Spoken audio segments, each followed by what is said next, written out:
Hey, so welcome back. I'm just Effie here, and I've challenged myself to post a video each day for the next 30 days on my journey back to leading a more active, healthier, and intentional life.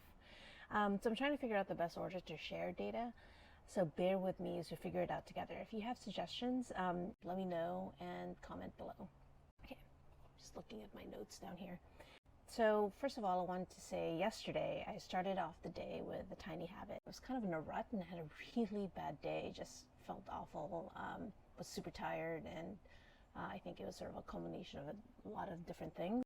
When I woke up yesterday morning, I actually felt like, oh no, am I going to have a good day? And what I did was I made sure to do my tiny habit, which I do most mornings, which is the Maui habit.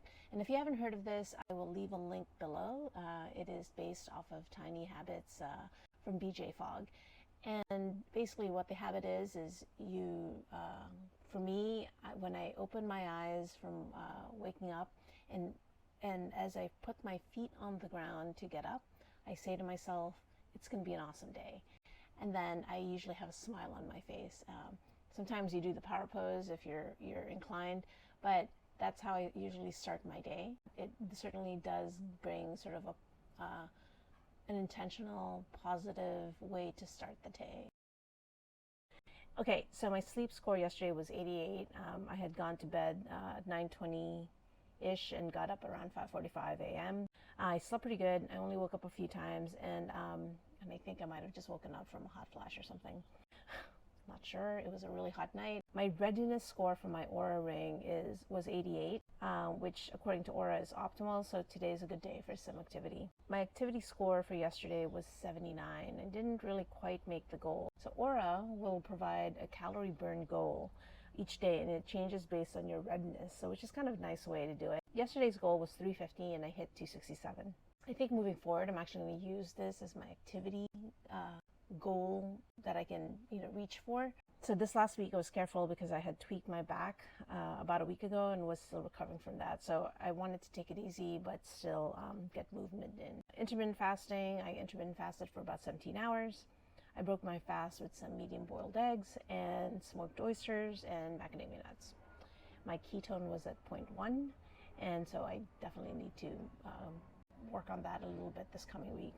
For dinner, I ate a small ribeye steak, some broccolini, and topped it off with an ice cream bar.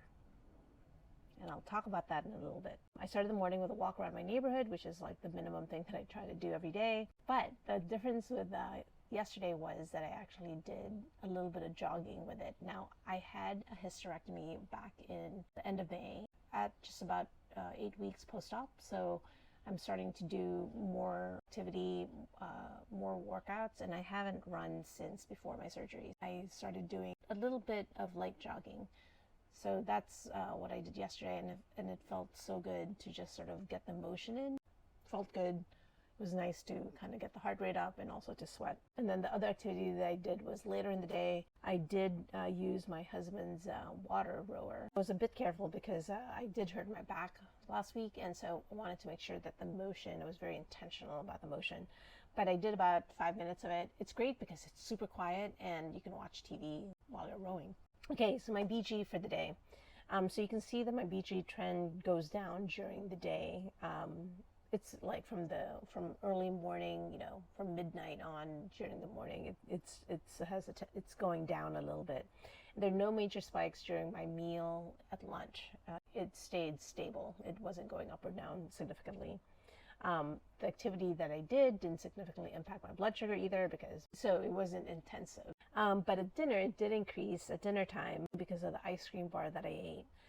The highest that it went up was about 28 points above from where I started, and but my goal is really not to keep it below 35. And the reason I have that goal is because if you do at least 1 month of NutriSense, you get 1 month of working with a registered dietitian or your personal health coach. I've been using NutriSense for several months, but I did take advantage of that 1 month free.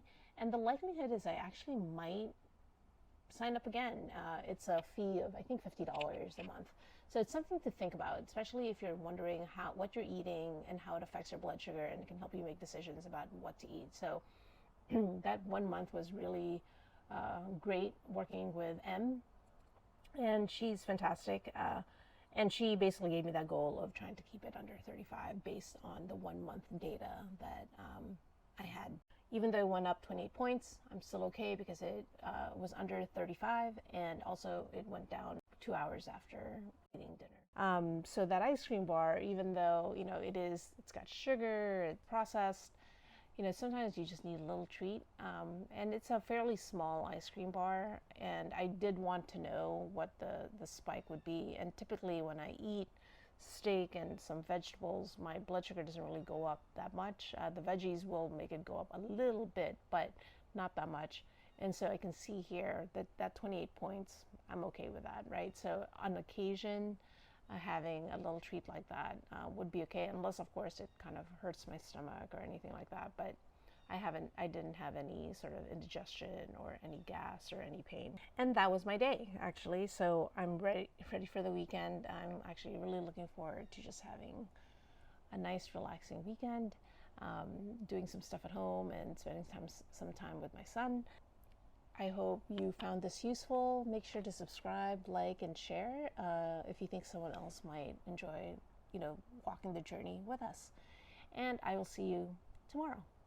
Bye.